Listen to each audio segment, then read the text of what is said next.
At one point, when I said this to Leonard, he said to me that people give because they want to give. They're not giving out of guilt. They're not giving out of a sense of obligation.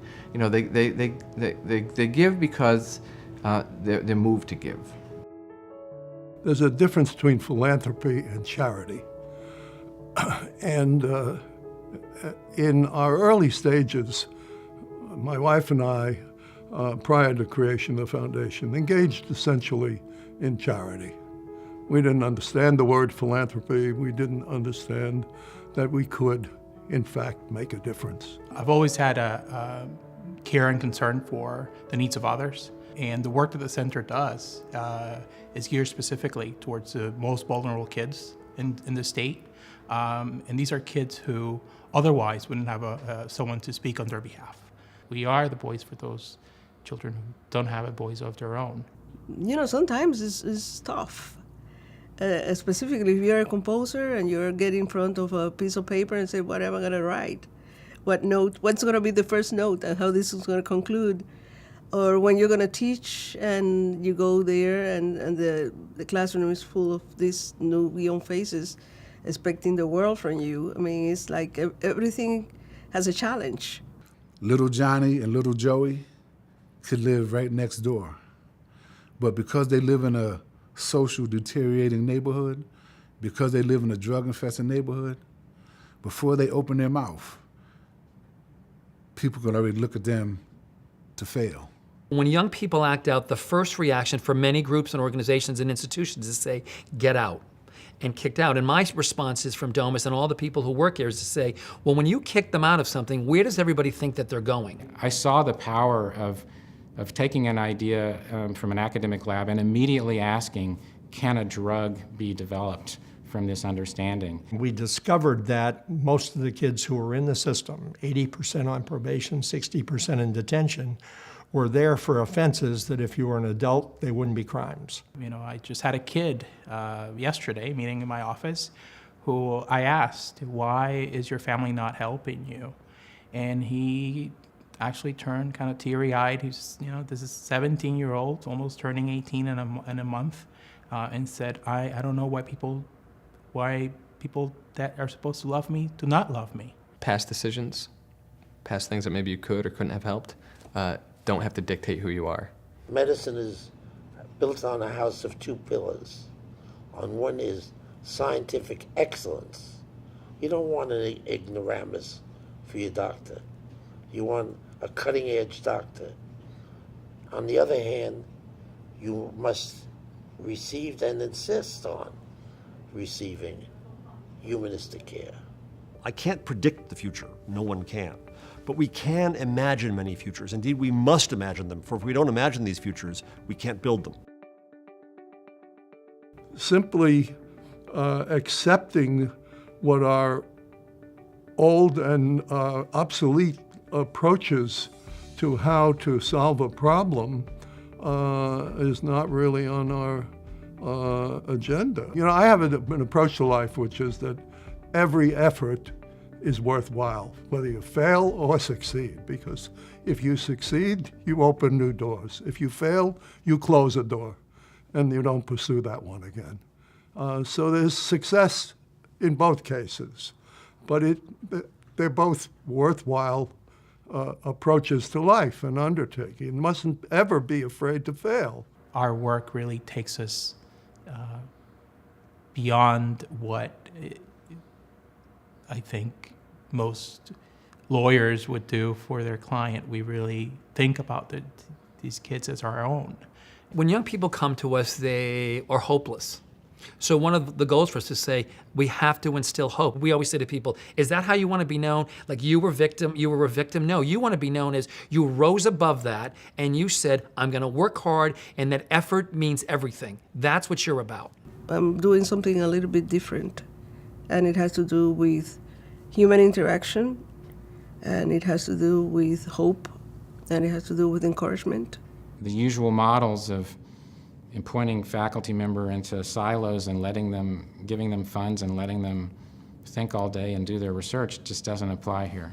The building of the theater and the programming of this new theater is absolutely probably the greatest and most significant change in all the years that I've been here, which is quite a number of years, at Lincoln Center Theater. This kind of policy and systems change it doesn't happen overnight, and it doesn't happen single-handedly. We can't do this alone. Anytime we do anything, we say we can't do it alone.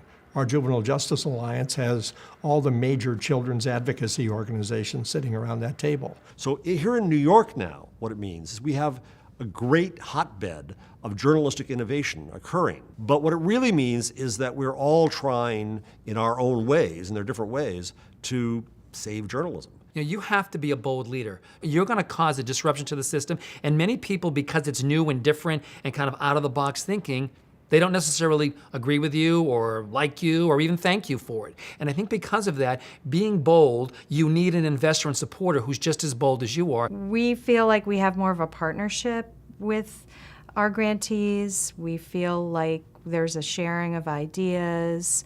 There is a creativity involved that does not get limited by a lot of strict processes about how we do our business. And my experience has been that opens up the door for really an incredible exchange of ideas and an authenticity and honesty between what has traditionally been the givers and the takers.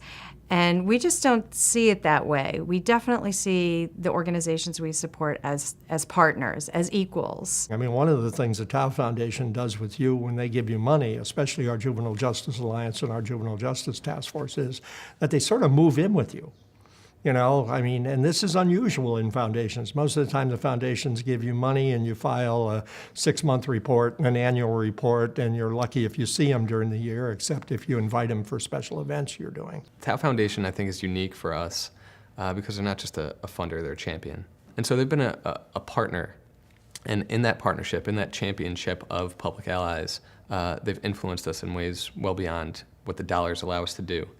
When I came in from the journalism industry into a school, I was not accustomed to going and asking for money from foundations. I'd never done it before. I was never a salesperson either. I didn't know how to do it. What I found with the Tao Foundation was an accepting environment for somebody new like me. They gave me and the school a lot of guidance in helping us become better fundraisers. They are always challenging us to think about things differently, to make sure that we've got all the people around the room that need to be around the room and at the conversation. Leonard and Claire were involved very much in the initial conception of this place, but they placed very little restrictions on the use of the monies they gave us, and they left it to our directors to spend that money in a way that we thought would grow the center the best. These are the kinds of freedoms that these monies provide. It allows the directors the opportunity to build programs. And it's those programs that make us a center. It's not the bricks and the mortar, it's not the walls, it's the people who are here and programs that we engage in alone and collectively. The fact that they're so interested in just asking the questions of how you help young writers, because a lot of people put money in a lot of different places but don't actually bother to ask artists what it's actually like. That's been I think in my limited experience highly unusual and really amazing that they seem to really the goal is not to just build some buildings and put their name on it, but to actually get in touch with people making art and find out how they can help facilitate that. We've got many more community supports now that are in place. And whether Tao funded those things or not is not critical. It's they're playing the role of a catalyst, which got the state to fund some of those things, that got maybe other foundations to get involved with those things. People want to make a difference in their lives.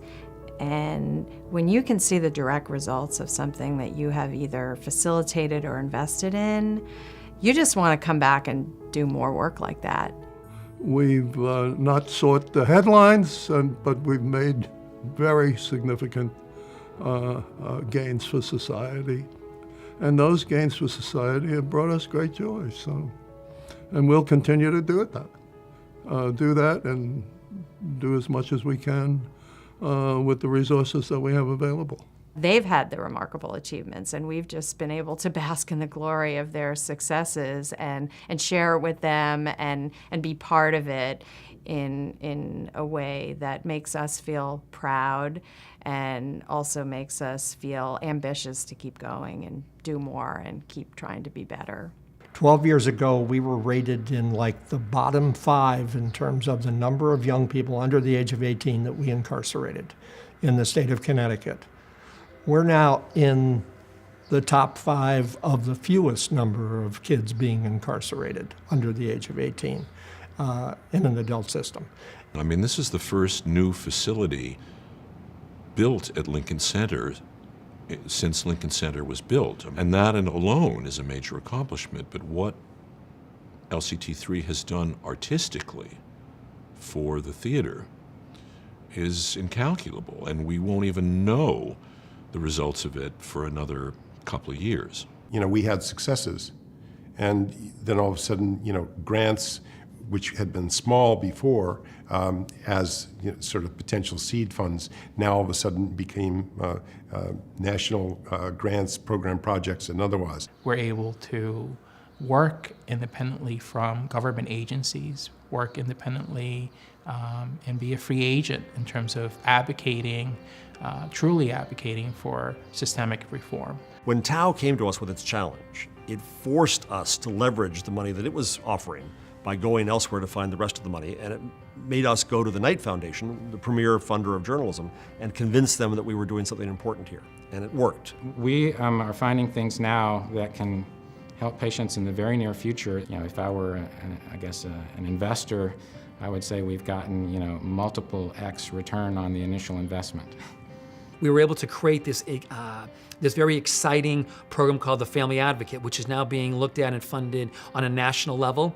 The impact of the day hospital in the Claire Tao Day Hospital is overwhelming. I can't underestimate how important that facility has been. Like, my rush was, getting money and, running around in the streets, cars and stuff. But now, like, my rush is seeing me be able to put a homeless mother and 2 kids inside Family Unit 2. I truly believe that in my heart I wouldn't be who I am today had Public Allies not been here for me. Because in corporate America, you get really nice salary, which is helpful in many ways. However, in Public Allies, you get a paycheck of the heart. Just the one little impact that I might have on someone's life, I know my reward in the end will be well worth it, So these kids that I deal with, as hard-headed as they are, they just don't know what they do for me. Their treatment for me as well. Not only am I helping them, they're helping me. You know that they accomplish what their dream, but you're dreaming with them too. I mean, it's a very powerful, very powerful. This has been more than a donor cause relationship. This has really been a partnership of ideals that clicked. Not everyone gets to see their dreams come true all the time, and this was a dream that I frankly didn't think was going to happen, and it did.